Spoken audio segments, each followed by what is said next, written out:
ரஜினி அவர்களுடைய உடல்நிலை எப்படி சார் இருக்கு? நல்லா இருக்காரு. அதாவது ஒருத்தருக்கு ஒரு விஐபிக்கு ஒரு பிரச்சனை இருந்துச்சுன்னா ஏன் இது மாதிரி கட்டுக்கதை நம்ம ஆட்கள் பண்ணி அவருக்கு இருந்தது வந்து ஒரு கொஞ்சம் அசாதாரண வியாதி. அதாவது ஹார்ட்ல இருந்து இருதயத்துல இருந்து நீ பம்ப் பண்ணது இல்லையா,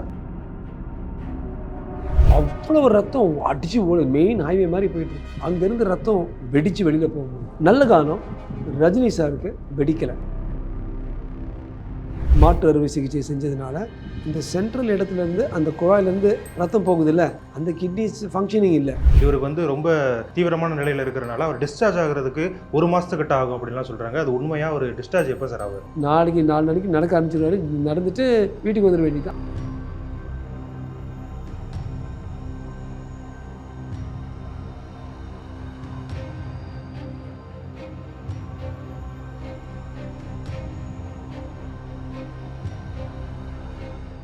அஸ்வினி நட்சத்திரக்காரர்கள் ஒரு வீட்டில் இருக்காங்கன்னா என்ன மாதிரி பொம்மைகள் வைக்கலாம்? பொதுவாக அஸ்வினி நட்சத்திரம் சொல்லிட்டாலே இந்த மாதிரி ஆன்மீகம் மற்றும் ஜோதிடம் சார்ந்த இன்னும் பல வீடியோக்கள் பார்க்கணுமா? மறக்காம திருவருள் டிவிக்கு சப்ஸ்கிரைப் பண்ணுங்க. திருவருள் டிவியுடைய சேனல் லிங்க் இந்த வீடியோடைய டிஸ்கிரிப்ஷன்ல இருக்கு.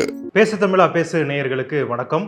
இன்று நம்முடன் இணைந்திருக்கும் சிறப்பு விருந்தினர் லைஃப் லைன் ஹாஸ்பிட்டல்ஸின் சேர்மன் டாக்டர் ராஜ்குமார் அவர்கள். வணக்கம் சார்.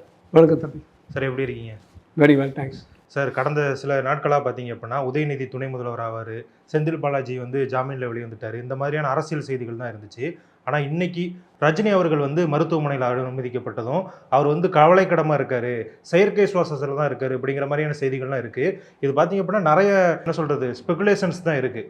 ஸோ இது வந்து எந்த அளவுக்கு உண்மை? ரஜினி அவர்களுடைய உடல்நிலை எப்படி சார் இருக்குது? ஸோ இது வந்து அப்போலோ ஹாஸ்பிட்டலில் இருக்கிற பல நண்பர்கள் மூலமாக வந்த ப்ராப்பர் உண்மையான செய்தி தகவல் எல்லாருக்கும் கொடுப்போம். ஒன்று, இந்த செயற்கை சுவாசம் இந்த மண்ணங்கட்டியெல்லாம் ஒன்றுமே இல்லை, அவர் நல்லா இருக்கார். நேரடியாக டாக்டர்களே சொல்லியிருக்காங்க அப்போலோ. ஆமாம், நல்லா இருக்கார்.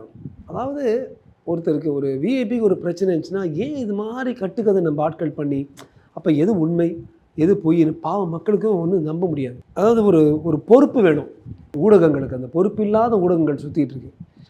ரெண்டாவது, அவருக்கு இருந்தது வந்து ஒரு கொஞ்சம் அசாதாரண வியாதி.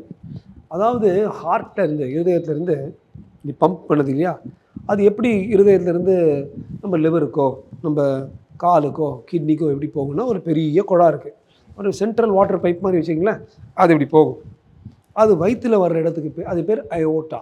அயோட்டா வயிற்று பேர் அப்டமன் அயோட்டா. ஒரு சிலருக்கு வயதாலவோ அல்லது சிகரெட் பழக்கத்தினாலவோ அல்லது சாப்பாட்டில் ரொம்ப எண்ணெய் கொழுப்பெல்லாம் எடுத்து கொலஸ்ட்ரால் அதிகமாக இருப்பதனாலவோ அல்லது ஒரு சிலருக்கு மரபு அணு மூலமாக அந்த சுவர், இந்த அயோட்டாவோட சுவரில் போதிய சக்தி இல்லாததுனாலவோ அந்த டியூபுடைய லைனிங் சுவர் வந்து பலகீனமாகிடுது. ஸோ அப்போ டியூப் மாதிரி இருக்க வேண்டியது ஒரு பகுதியில் வந்து பொப்புன்னு ஒரு குமிழி பபிள் மாதிரி ஆகிடுது, வீங்கிடுது. வீங்கி அது பொங் பொங் பொங் இப்படி போகும். இப்போ ஃபிசிக்ஸோட ஒரு பேசிக் இது என்னென்னா, எங்கே ஒரு டியூப் இருக்குது அது ஒரு பபுள் இருந்துச்சுன்னா அங்கே ப்ரெஷர் இன்னும் தட்டி அந்த பபுள் பெருசாகிட்டே இருக்கும். ஒரு ஸ்டேஜில் அது வெடிச்சிடும். அது வெடிச்சிடுச்சுன்னா தம்பி சில பேர் ஹாஸ்பிட்டல் 40-50% பீப்புள் ஹாஸ்பிட்டல் சேர்கிறதுக்குள்ளே இறந்து போயிடுவாங்க. ஏன்னா அவ்வளவு ரத்தம் அடித்து மெயின் ஹைவே மாதிரி போயிட்டுருக்கு. அங்கேருந்து ரத்தம் வெடித்து வெளியில் போகும்போது நல்ல காரணம் ரஜினி சாருக்கு வெடிக்கலை. வெடிக்கிறதுக்கு முன்னால் எலெக்டிவ் ப்ரொசீஜர்னால் பிளான் பண்ணி வடிவேல் மாதிரி எதையுமே பிளான் பண்ணி செய்யணும் மாதிரி பிளான் பண்ணி பண்ணுறது. எமர்ஜென்சினா அது வெடிச்சிருச்சுன்னு நடுராத்திரி பண்ணணும். இது ஒரு பக்கம். என்ன பண்ணியிருக்காங்க? அறுத்து பண்ணியிருக்காங்களா? இல்லை, தொடையில் ஒரு சின்ன ஓட்டம் மூலமாக மேலே போட்டு அந்த டியூபுக்குள்ளாரியே இன்னொரு டியூப், டெலிஸ்கோப் இருக்குது பார்த்தீங்களா, அது போல் எந்த இரத்த குழாயில் அந்த கேப் இருந்துச்சோ அதுக்குள்ளார ஒரு மெட்டல், நல்ல ஸ்ட்ராங் மெட்டல் போட்டால் அப்போ அது வெடிக்காது. மேலேருந்து ரத்தம் இந்த மெட்டல் மூலமாக அந்த பக்கம் போயிட்டுருக்கும். புரியுதுங்களா? அந்த மெட்டல் பேர் தான் ஸ்டென்ட். இப்போ கொரோனரி வெசல்ஸ், அதாவது ஹார்ட்டுக்கு சுற்றி இருக்கிற சின்ன சின்ன இருதயத்தை சுற்றி இருக்கிற சின்ன இரத்த குழாய்களில் நம்ம ஸ்டென்ட்டு போடுறது தான் ரெகுலர் ஸ்டென்ட் பண்ணுறது. அதோடு நம்ம ஒப்பிட்டு பார்த்தா இவ்வளோ பெரிய தடியாக இருக்கிற ஒரு பெரிய ரத்த குழாயில் ஒரு ஸ்டென்ட்டு போடுறது கஷ்டமாக இருக்குமா ஈஸியாக இருக்குமா? ஈஸி. ஏன்னா அது நுணுக்கமான விஷயம். இப்போ பிரெயினில் உள்ளே போய் பண்ணுறது, ஹார்ட்டுடைய இருதயத்தை சுற்றி இருக்கிற சின்ன சின்ன ரத்த குழாயில் பண்ணுறது கஷ்டம்.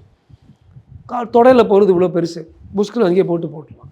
அங்கிருந்து கொஞ்சம் மேலே வந்தோம்னா இந்த abdominal artery aneurysm. So technically இதுக்குள்ளே ஒரு ஸ்டென்ட்டு போடுறது அவ்வளவு ஒரு டெக்னிக்கலி கஷ்டமான விஷயம் இல்லை. நான் கூட வர வழியில் அதிசய சிகிச்சை பண்ணியிருக்காங்கன்னு அதிசய சிகிச்சை இல்லை, ரொம்ப நல்லா பண்ணியிருக்காங்க அப்போலோ ஹாஸ்பிட்டலில், அதில் மாற்று கருத்தே இல்லை. பட் எனக்கு தெரிஞ்ச சென்னையிலே ஒரு 40-50 ஹாஸ்பிட்டல்ஸ் எல்லாம் எங்கள் ஹாஸ்பிட்டலில் ருட்டீனாக அதை பண்ணிகிட்ருக்கோம். So it's not a very difficult procedure. என்ன விஐபிக்கு பண்ணது அதுதான் அதில் முக்கியம். சரி, அடுத்த பாயிண்ட் எடுத்துக்கங்க. இது பண்ணும்பொழுது அந்த குழாக்கு சைட்லேருந்து வர்ற 2 சின்ன ரத்த குழாயிலேருந்து தான் கிட்னிக்கு பிளட்டு போகுது. ஸோ ஒரு சிலருக்கு இது பண்ணும்பொழுது அந்த கிட்னிக்கு போகிற ரத்தம் வந்து பாதிப்பு ஏற்படலாம். ஆனால் நல்ல காலம் ரஜினி சாருக்கு சிங்கப்பூர்லேயும் ஹைதராபாத்லேயும் I don't know details, but அவருக்கு வந்து ஐ திங்க் சிங்கப்பூர் ஒரு கிட்னி டிரான்ஸ்பிளான்ட் மாற்று அறுவை சிகிச்சை செஞ்சதுனால இந்த சென்ட்ரல் இடத்துலேருந்து அந்த குழாயிலேருந்து ரத்தம் போகுது இல்லை, அந்த கிட்னிஸ் ஃபங்க்ஷனிங் இல்லை. அவருடைய மெயின் கிட்னி கீழே இருக்குது. ஆல் ரீனல் டிரான்ஸ்பிளான்ட் பேஷண்ட்ஸ்க்கு கீழே இருக்கும். இதனால் அந்த 12/12க்கு அவருடைய பர்த்டேக்கு லக்கு பாருங்கள்.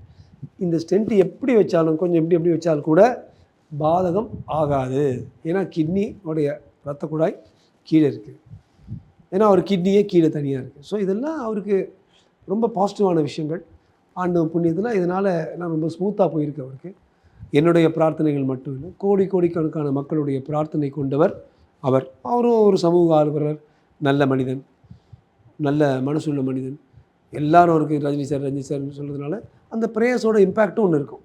ஸோ நல்லா இருக்கார். இந்த செயற்கை மட்டை மண்ணாங்கட்டி வென்டிலேட்டரில் போட்டிருக்காங்க, சீரியஸு, இதெல்லாம் தயவுசெய்து எல்லோரும் கேட்டு இதாகிடாதீங்க. கடைசியாக நான் 2016 இது மாதிரி தான் பார்த்தேன். காலையில் மத்தியானம் ராத்திரி வெவ்வேறு ஒவ்வொருத்தரும் வச்சு அடிக்கிறானுங்க, கதை கற்பனைன்னு. நல்லா இருக்கார். ஓகே சார், இன்னும் ஒரு ஸ்பெகுலேஷன் என்ன சொல்லப்படுது அப்படின்னா, இவருக்கு வந்து ரொம்ப தீவிரமான நிலையில் இருக்கிறனால அவர் டிஸ்சார்ஜ் ஆகிறதுக்கு 1 மாதத்துக்கிட்ட ஆகும் அப்படின்லாம் சொல்கிறாங்க. அது உண்மையாக? ஒரு டிஸ்சார்ஜ் எப்போ சார் ஆவார்? இன்றைக்கி என்ன செவ்வாயா? ஆமாம் சார். வியாழன் ஒரு வெள்ளி எப்படினாலும் அவர் வீட்டுக்கு வந்துடுவார். ரொம்ப நாள் ஆகாது. சே நாளைக்கு 4 நாளைக்கு நடக்க ஆரம்பிச்சிடுவார். நடந்துட்டு வீட்டுக்கு வந்துட வேண்டியது. அந்த இடத்துல ஒரு இது மாதிரி பேண்டேஜ் மாதிரி போட்டிருப்பாங்க. You can come back on Thursday or Friday. நாளைக்கு வந்து நார்மல் டயட் சாப்பிட்டு இருப்பார். ஸோ அவ்வளவு சின்ன விஷயத்தை இது மாதிரி தயவுசெய்து ஊடகங்கள் வந்து ப்ளோ பண்ணக்கூடாது.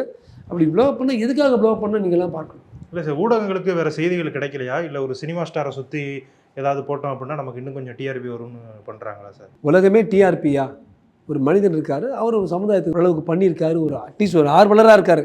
அவர் ஒரு மதர் தெரேசா இல்லைன்னா கூட ஆர்வலராக இருக்கார். அவரை போய் இப்படி பண்ணி அவரை யூஸ் பண்ணி சும்மா ஒரு டிஆர்பிக்காக பாவம் பண்ணுறது அவருடைய குடும்பத்துக்கு வந்து புண்படுத்துங்கிறது நான் எல்லார்கிட்டையும் நான் தாழ்மையுடன் கேட்டுக்கிறேன். இது மாதிரிலாம் பண்ணாதீங்க. அப்படி யாராவது ஒருத்தர் பண்ணியிருந்தாங்கன்னா தயவுசெய்து மக்கள் நோட் பண்ணி இது மாதிரி இவங்க பண்ணாங்கன்னு சொல்லி அங்கே ரொம்ப சப்ஸ்கிரைப் பண்ணாதீங்க, லைக் பண்ணாதீங்க, ஷேர் பண்ணாதீங்க, அவங்கக்கிட்ட போகாதீங்க. ஒரு வாட்டி போய் சொல்கிறவன் 100 வாட்டி போய் சொல்ல முடியும். ஸோ கெட் ரைட் இன்ஃபர்மேஷன், அப்புறம் யூஸ். பப்ளிக்கு 2-3 விஷயம் நான் சொல்ல விரும்புகிறேன். ஒன்று, ஒரு விஐபிக்கு ஒரு பிரச்சனை வந்துச்சா சரி ஒரு பிரார்த்தனை பண்ணுங்க, விட்டுருங்க. ஒவ்வொரு நிமிஷம் அவருக்கு என்ன ஆச்சு, இப்படி ஆச்சா அப்படி ஆச்சா இதுவாகும் என்கிற ஒரு அப்சஷன். அந்த அப்சஷன் ஒவ்வொருத்தரும் உங்கள் வேலையில் காட்டலாமே, உங்கள் படிப்பில் காட்டலாமே, அது காட்ட மாட்டாங்க. 2வது, ஒரு பாடம் அதுலேருந்து எடுத்துக்கலாம். என்ன பாடம் எடுத்துக்கலாம்?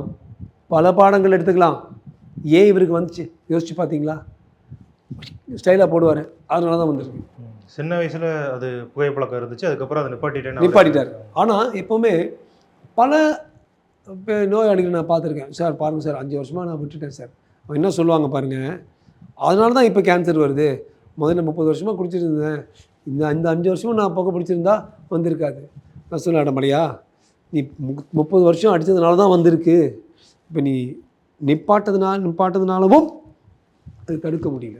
ஒருவேளை 2 வருஷம் நீ அடித்து நிப்பாட்டியிருந்தீங்கன்னா உனக்கு வந்திருக்காதுன்னு நம்ம எடுத்து சொல்லணும். So our நிப்பாட்டிட்டார். பட் பல வருஷம் அவர் ஸ்மோக் பண்ணது அந்த கெமிக்கல்ஸ், இந்த டார் சம்மந்தப்பட்ட கெமிக்கல்ஸோடைய இம்பேக்ட் வந்து எங்கே போகும்? ரத்த குழாங்களில் சுற்றிட்டு இருக்கும். அப்போ அந்த ரத்த குழாவுடைய சுவர் வந்து பலகீனமாயிடுது. 3 தான் காரணம் மெயினாக இவருக்கு. ஒன்று 65 year old, 2வது ஆண்களுக்கு பெண்களுக்கு நம்ம ஒப்பிட்டு பார்த்தோம்னா இந்த இரத்த குழாய் பிரச்சனைகள் பெண்களுக்கு கம்மியாக இருக்கும், ஆண்களுக்கு அதிகமாக இருக்கும். ஓகே. 65 வயசு ஆண்மகன் சிகரெட் பிடிக்கிறது, இந்த 3 காம்பினேஷன் எடுத்திங்கன்னா ஒருத்தருடைய ரிஸ்க் இது மாதிரி ஒரு நீர்க்குமிடி மாதிரி வர இந்த ரிஸ்க் வந்து அதிகமாகும். That is another point. 4வது பாயிண்ட், ரஞ்சித் சாருக்கு எனக்கு தெரிஞ்ச அவ்வளோ ஹை கொலஸ்ட்ரால் அதெல்லாம் ஒன்றும் இல்லை, ஒரு பிளட் டெஸ்ட் எல்லாம் ஃபஸ்ட் கிளாஸாக இருக்குது. இந்த பிளட் டெஸ்ட் பார்த்தீங்கன்னா ஒரு சிலருக்கு கொலஸ்ட்ரால் ஹையாக இருக்கும். கொலஸ்ட்ரால் ஹையாக இருந்துச்சுன்னா அந்த அந்த குழாய் வந்து போய் இந்த பெரிய ரத்த குழாயில் அப்படியே படிஞ்சு அது கெட்டு போகிறதுக்கு வாய்ப்பு இருக்குது. ஸோ அன்பு நேயர்களே, வெறும் ஒரு தகவலுக்காக இந்த நேர்காணலை நீங்கள் பார்க்காதீங்க. உங்கள் வீட்டில் உங்கள் அப்பாவுக்கு இருக்குதா, உங்கள் அம்மாவுக்கு இருக்குதா தெரியுமா? நீங்கள் வந்து இன்னொருத்தருக்கு மட்டும் பண்ணுறதை பற்றி பார்க்காதீங்க. உங்கள் வீட்டில் இருக்கவங்க யாருக்காவது எப்படி தெரியும்னா, இது குவாய்ட்டாக தான் இருக்கும். சிம்டமேட்டிக்கும்பாங்க. குவாய்ட்டாக ஒளிஞ்சிக்கிட்டு ஒரு மௌன எதிரியாக உள்ளே உட்காந்துருக்கும். ஒரு நாள் டப்புன்னு வெடிச்சிடும். நீங்கள் தான் ஸ்கேன் பண்ணால் டாக்டர் வந்து சும்மா பீதி பண்ணுறாங்க, ஸ்கேன் பண்ண சொல்கிறாங்க, மாஸ்டர் ஹெல்த் செக்அப் பண்ண சொல்கிறாங்க. இந்த ஏசிம்டமேட்டிக் அப்டாமினல் அயோட்டிக் அனியூரிசம்ஸ், அதாவது எந்தவித ஒரு வலியோ ஒரு தொந்தரவோ கொடுக்காத இந்த இரத்த குழாய் வீக்கங்கள் எப்போ வரும், எப்படி பிடிப்போம்னா ஒரு மாஸ்டர் ஹெல்த் செக்அப் பண்ணால் அந்த ஸ்கேனில் மாட்டோம். அப்புறம் இது ஒரு சிடி ஸ்கேனு கிளியராக தெரியும். அப்புறம் 5 சென்டிமீட்டருக்கு மேலே இருக்கிறது உடனே ட்ரீட்மெண்ட் பண்ணணும். ஐதர் ஆப்ரேட் பண்ணி அந்த இடத்த அந்த காலத்தை வெட்டி ஓப்பன் பண்ணி இன்னொரு டியூப் அதுக்குள்ளே வைப்போம். இப்போ ஸ்கின் ஒரு ஊசி மூலமாக 5 நிமிஷத்தை வெயிட் பண்ணிட்டு போயிட்டே இருக்கலாம். 10 நிமிஷம் 15 நிமிஷம் ஆகலாம். ஆனால் அது இருக்குன்னு தெரிஞ்சால் தானே வைப்பீங்க. அது வலியே கொடுக்கல, அப்புறம் எப்படி தெரியும்? அதுக்கு ஸ்கேன் பண்ணணும். நீங்கள் தான் ஸ்கேன் நம்ம ஆளுங்க போதும் ஐயோ ஸ்கேன் நம்பிடுங்களே. இதனால தான் மாஸ்டர் ஹெல்த் செக்அப் பண்ணணும். இது வந்து ஒரே ஒரு விஷயம் ரஜினி சாருக்கு வந்தது. எவ்வளவு பேருக்கு விஷயம், ப்ராஸ்டேட்னு ஒரு கிளாண்ட் இருக்குங்க. மாஸ்டர் ஹெல்த் செக்அப் பார்த்தா ஒரு சில பேருக்கு அது வீங்கி அதில் கேன்சர் உருவாகிட்டு இருக்கும். அண்ணனப்பட்ட பிர்லாவுக்கே வந்தது. ஆனால் மாஸ்டர் ஹெல்த் செக்அப் பண்ணால் தான் வரும். இன்னொரு விஐபிக்கு ப்ராஸ்டேட் வந்து எல்லோரும் ப்ராஸ்டேட் இருப்பாங்க. ஒருத்தருக்கு வந்து ரத்த குழாயில் வந்துச்சுன்னா எல்லோரும் ரத்த குழாம்பாங்க. நீங்கள் ஒரு மாஸ்டர் ஹெல்த் செக்அப் பண்ணால் இப்படி பல ஒளிஞ்சு கொண்டு இருக்கின்ற எதிரிகளை வந்து நம்ம பிடிச்சி அங்கேருந்து நம்ம நகர்த்தி விடலாம். ஸோ இதனால் importance of master health checkup 1, importance of giving up smoking 2, 3வது கொழுப்பு. இன்னொரு டிவி சேனல் சொல்லியிருந்தேன், சென்னையில் தான் உலகத்திலேயே ரொம்ப அதிக அளவுக்கு பிரியாணி சேல்ஸ் ஆகும். பிரியாணியில் இருக்கிற இந்த கொழுப்பு, சாதம், mutton chicken whatever it is, இது எல்லாம் கொலஸ்ட்ரால் ஏற்றும். அது கொலஸ்ட்ரால் ஏற போய் இங்கே அடைக்கும். திருவள்ளுவர் பாருங்கள், அந்த காலத்தில் சொன்னார், உனக்கு வந்து இப்படிப்பட்ட வியாதிகள் இல்லாமல் இருக்கணுமா, ஊறுபாடு இல்லை உடலுக்கு அப்படி வேணுமா? ஊறுபாடுனா ஏதாவது வந்து ஊறுது, கஷ்டத்தை கொடுக்குது அப்படின்னா நீ என்ன பண்ணு, மாறுபாடு இல்லாத உண்டி, உன்னுடைய உடம்புக்கு மாறுபாடு செய்யக்கூடிய உணவு, மாறுபாடு இல்லாத உண்டி சாப்பாடு. அழகான ஒரு 4வது சொல்லு தம்பி சொல்லாரு, மறுத்து உண்ணின் ஊறுபாடு இல்லை உடற்கு. மறுத்து உண்ணின்னா ரொம்ப அழகு. ஒன்று உன் உடம்புக்கு ஒன்று செட் ஆகாதா, ரஜினி சார் சொல்கிறாரு, வெள்ளையை நான் சாதம் எடுத்துக்க மாட்டேன், தயிர் சாப்பிட மாட்டேன், பால் குடிக்க மாட்டேன், உப்பு போட்டுக்க மாட்டேன், சர்க்கரை போட்டுக்க மாட்டேன். Good sensible things. நான் கூட I don't take any of those things. ரொம்ப கொஞ்சோண்டு உப்பு. பட் இது மாதிரி உப்பு கம்மி பண்ணால் பிபி கம்மி ஆகும். பிபி கம்மியாச்சுன்னா இந்த அனியூரிசம் வராது. சர்க்கரை கம்மி பண்ணோன்னா டயபெட்டிஸ் வராது. அது அட்லீஸ்ட் டயபெட்டிஸ் அவ்வளோ மோசமாக இருக்காது. டயபெட்டிஸ் கண்ட்ரோல் பண்ணால் இது இன்னும் மோசமாகும். கொழுப்பு தின்னா, பிரியாணி தின்னா, பிரியாணியால் இது வரும்னு சொல்லுது. பொதுவாக கொலஸ்ட்ரால் ஹையாக போய் இது வரும். நம்ம ஆட்கள் தான் நீங்கள் வந்து டாஸ்மாக்கு வெளியிலையும் பிரியாணி கடைக்கு வெளியிலையும் தானே ரொம்ப பெரிய க்யூ இருக்குது நம்ம ஊரில். ஸோ மக்களுக்கு எந்த ஒரு கெட்ட விஷயத்துலேருந்து தம்பி நான் சொன்ன ஒரு பாடம் இருக்குது. அந்த பாடத்தை நான் வந்து எல்லார்ட்டையும் சொல்ல விரும்புகிறேன். ஓகே சார், மக்கள் வந்து பொறுப்பாக இருக்கணும் அப்படின்னு சொல்லிட்டு நீங்கள் சொன்னீங்க.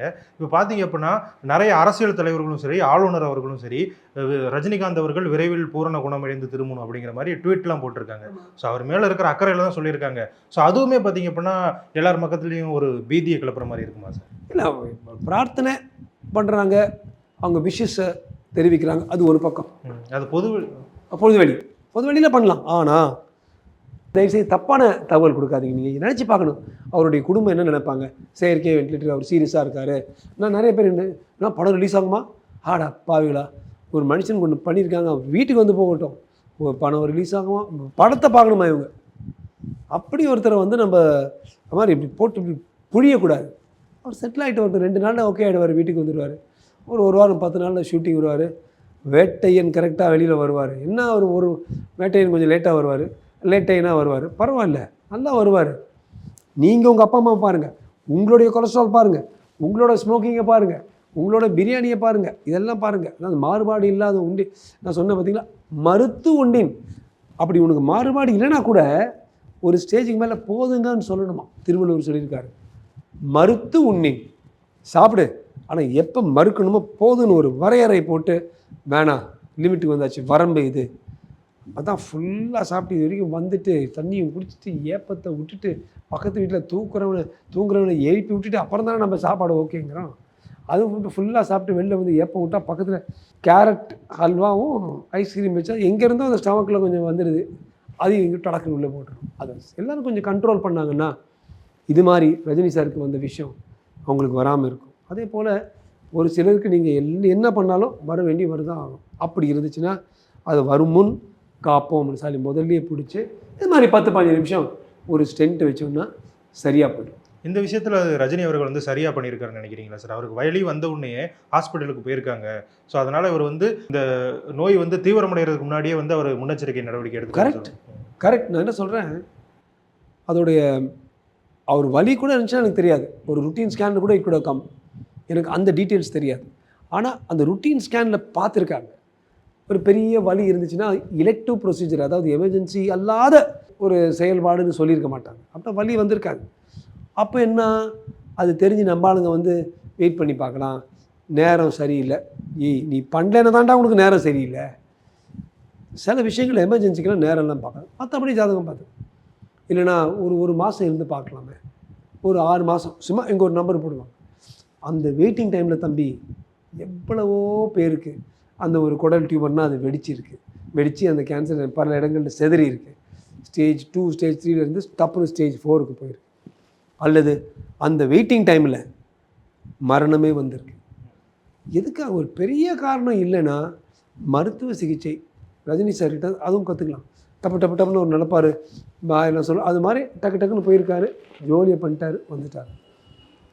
அந்த ஒரு உணர்வு, அந்த புரிதல், தயவு செய்து எல்லாரும் அந்த நிலைப்பாடில் இருந்தாங்கன்னா யாருக்கும் ஒரு பெரிய பிரச்சனை வராது. நமக்கு வராது. நம்ம கண்மூடித்தனமாக இருக்கிறதுனால தான் பல பிரச்சனைகள் எல்லாருக்கும் வருது. இந்த ஆஸ்ட்ரிச் வந்து மண்ணுக்குள்ளேயே தலையை போட்டுருவான், என்ன உலகத்தை ஆனாலும் பரவாயில்லை. நம்ம ஆளுங்களும் அது மாதிரி தான். அதை பற்றி பேச மாட்டாங்க. பயம் எது இருந்தாலும் ஃபேஸ் பண்ணுங்க. சுவாமி விவேகானந்தர் சொன்னார்ல, பயம் என்னன்னு பாரு, அதை பார்த்து அதுக்கிட்ட ஓடி போகுங்கிறார். ரன் டுவர்ட்ஸ் யுவர் ஃபியர்ஸுங்கிறார். அதுபோல் என்ன தாங்க ஆக போகுது, பார்த்துப்போம், ஒரு கை பார்த்துப்போம்னு சொல்கிற ஆட்களுக்கு பிரச்சனை வராது. வெயிட் பண்ணுவோம், எனக்கு பயமாக இருக்குது, டாக்டர் சும்மா ஸ்கேன் பண்ணுவாங்க, சும்மா ஆப்ரேஷன் பண்ணுவாங்க, இப்படி நினைக்கிறவங்களுக்கு தான் பிரச்சனை வரும். ஸோ இதெல்லாமே ரஜினிகாந்த் சார் கிட்டேருந்து இந்த ஒரே ஒரு நிகழ்வுலேருந்து நாம் எடுக்கக்கூடிய பல பாடங்கள். You have to learn from every thing. Last thing is, இந்த அன்ஹெல்த்தி அப்சஷன் வேண்டாம். ஒவ்வொரு ஸ்டாரும் ஒரு பர்ஃபார்மர். அவங்க வந்து ஒரு மதர் தெரீசாவோ அல்லது ஒரு யோகியோ அல்லது ஒரு பெரியவான்னு சொல்லுவாங்களே, பெரியவர் காஞ்சிமா, அப்படிலாம் இல்லை. அவங்க வந்து ஒரு ப்ரொஃபஷனல்ஸ். ஒரு விராட் கோலி பேட் பண்ணுற போல் ஒரு ரஜினிகாந்த் அடிக்கிறாரு, இவருக்கு காசு வாங்குற மாதிரி இவர் காசு வாங்குறாரு. இவர் ஒவ்வொரு ஷோவுக்கு கலெக்ட் பண்ணுற மாதிரி இவங்க ஒவ்வொரு கிரிக்கெட்டுக்கு கலெக்ட் பண்ணுறாங்க. அவங்க ஃபாரின் கார்ஸ் வாங்கிக்கிறாங்க, வீடு கட்டிக்கிறாங்க, சந்தோஷமாக இருக்காங்க. தயவு செய்து திருப்பியும் சொல்கிறேன், வேறு எந்த இடத்துலையுமே நான் ரொம்ப கஷ்டப்படுவேன். மதுரைக்கு ஒரு வாட்டி நான் மதுரை ஏர்போர்ட்டில் இருக்கும்போது 2 பேர், கவுண்டமணி ஒரு பக்கம் இருந்தார், ஒரு பக்கம் அப்துல் கலாம் இருந்தார். அப்போ அவர் பிரசிடென்ட் ஆகலை, அண்ணா யூனிவர்சிட்டி இருந்திருக்காங்க. பட் நாங்களாம் படிச்சிருந்தோம். எவ்வளவோ ஒரு மிசைல்ஸ் பண்ணியிருக்காரு, எழுதியிருக்காரு. அப்துல் கலாமை சுற்றி 2 பேர், கவுண்டமணியை சுற்றி 100 பேர். இது மாறணும். அவர் வந்து கவுண்டமணியோட காமெடியை நீங்கள் பாருங்கள். ஆனால் சான்னு என்ன, நீங்கள் வந்து தலையில் தூக்கி வச்சுக்கிட்டு அப்துல் கலாம் பாருங்கள். 2-3 நாட்கள் முன்னால் துபாயில் அவருடைய குடும்பத்தோடு இருந்தேன். அவங்க எல்லாம் ட்ரெயினில் வந்தாங்க. அவர் இனாக்ரேஷனுக்கு ட்ரெயினில் திருப்பி வந்தாங்க. அவர்கிட்ட 5 6 சட்டை ட்ரௌசர்ஸ் அந்த சஃபாரி சூட் மாதிரி தான் இருந்துச்சு. அப்புறம் ஒரு எளிமையான வாழ்க்கையை வாழ்ந்து எல்லாத்தையுமே நமக்காக விட்டுட்டு போனார் அப்துல் கலாம். அவருக்கு வந்து 2-3 பேர் நாங்கள் தான் இருந்தோம். அப்போ ரொம்ப மனசு எனக்கு நோவுச்சு. இதான் அந்த சினிமா வந்து அது சினிமாவாக பார்க்காம நம்ம லைஃப். சினிமாக்காரன் சொன்னால் நான் வந்து குதிச்சிருவேன், நான் வந்து பால் ஊற்றுவேன், எனக்கே ஏதாவது பண்ணிவிட்டு எனக்கு பால் ஊற்ற வைப்பேன். இதெல்லாம் எதுக்குங்க? என்ஜாய் பண்ணுங்கள் சினிமாவை, டயலாக் அடிங்க, மீம் அடிங்க, அதோடு விட்டுருங்க. அந்த 4-5 நல்ல கருத்துக்கள் இருக்கா எடுத்துங்க. அது உங்கள் வாழ்க்கையை ஆக்காதீங்கிறது யங்ஸ்டர்ஸ் பார்த்து நான் சொல்ல வேண்டியது. ஓகே சார், எங்களோட இணைந்து பல்வேறு கருத்துக்களை பகிர்ந்துக்கிட்டீங்க. ரஜினி அவர்களுடைய உடல்நிலை குறித்தும் அவர் என்னைக்கு வந்து டிஸ்சார்ஜ் ஆவர் உள்ளிட்ட தகவல்களும் பகிர்ந்துக்கிட்டீங்க. ரொம்ப நன்றி. நன்றி தம்பி. நேரெடுத்து வாழ்க்கை. இறைவன் ஒளி வடிவானவன் அப்படின்றத நான் அடிக்கடி சொல்லியிருக்கேன். அந்த தத்துவத்தை நிறைவேற்றக்கூடிய அமைப்பு தான் இது.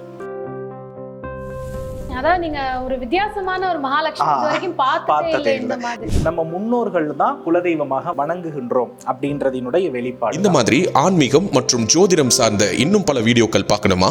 மறக்காம திருவருள் டிவிக்கு சப்ஸ்கிரைப் பண்ணுங்க. திருவருள் டிவியுடைய சேனல் லிங்க் இந்த வீடியோடைய டிஸ்கிரிப்ஷன்ல இருக்கு. உலக தமிழ் சொந்தங்களுக்கு வணக்கம். நான் ராஜவேல் நாகராஜன். பேசு தமிழா பேசு வலையொலியுடைய வளர்ச்சிக்கு நீங்களும் உறுதுணையா இருக்கணும்னு நினைச்சீங்கன்னா இந்த வீடியோடைய டிஸ்கிரிப்ஷன்ல இருக்கக்கூடிய ரேசர் பே லிங்கை கிளிக் பண்ணுங்க. அந்த லிங்க்ல போயிட்டு உங்களுக்கு விருப்பமான தொகையை பேசு தமிழா பேசுவனுடைய வளர்ச்சிக்கு உங்களுடைய பங்களிப்பாக நீங்க கொடுக்கலாம். நன்றி, வணக்கம்.